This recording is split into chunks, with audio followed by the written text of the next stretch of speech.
৭৭তম স্বাধীনতা দিবস আগামীকালকে সকাল ৯টা ১০ ঘটিকায় আমাদের করবুক পাঞ্জিয়াম স্কুল গ্রাউন্ডে জাতীয় পতাকা উত্তোলন করা হবে। এর প্রাককালে আমরা বিভিন্ন অনুষ্ঠান আমরা হাতে নিয়েছি। এর মধ্যে মেরা মিট্টি মেরা দেশ, প্রত্যেকটি পঞ্চায়েত থেকে মাটি সংগ্রহ করে আমরা ব্লকের মাধ্যমে আমরা দিল্লিতে পাঠাবো। আমরা গণমোৎসব করেছি আজকে করবুক পাঞ্জিয়াম স্কুল মাঠে। সেখানে আমরা ৭৫টি গাছ আমরা রোপণ করেছি। আমরা ৭৫ সীমান্ত গ্রাম ক্রান্তি বিরোকা নাম আমাদের করবুক সাব ডিভিশনের 6টা এডিসি ভিলেজে আমরা গত 1 মাস ধরে আমরা উদযাপন করছি অনুষ্ঠান। আমাদের বসে আঁকো প্রতিযোগিতা হয়েছে স্কুলের সব স্টুডেন্টদের নিয়ে। আমাদের কুইজ কম্পিটিশন হয়েছে স্কুলের সব স্টুডেন্টদের নিয়ে।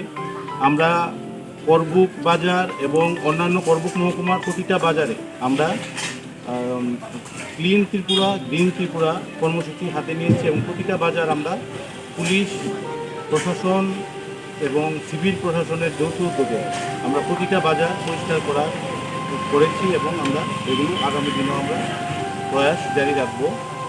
আর আগামী দিন আমাদের সকালবেলা অনুষ্ঠান, কালকে সকালবেলা আমাদের প্রভাত ফেরি অনুষ্ঠান রয়েছে। ভোর 6টা থেকে আমরা অনুষ্ঠান করা হবে এবং আমরা গত 1 মাস ধরে পুলিশ সিভিল এবং সব শিক্ষা দপ্তর সবাইকে নিয়ে আমরা 1 মাসব্যাপী আমরা কর্মসূচি আমরা উদযাপন করছি, যেটা আনুষ্ঠানিকভাবে কালকে জাতীয় পতাকা উত্তোলন এবং এরপরে বিভিন্ন আমাদের সাংস্কৃতিক প্রোগ্রাম রয়েছে সেগুলো।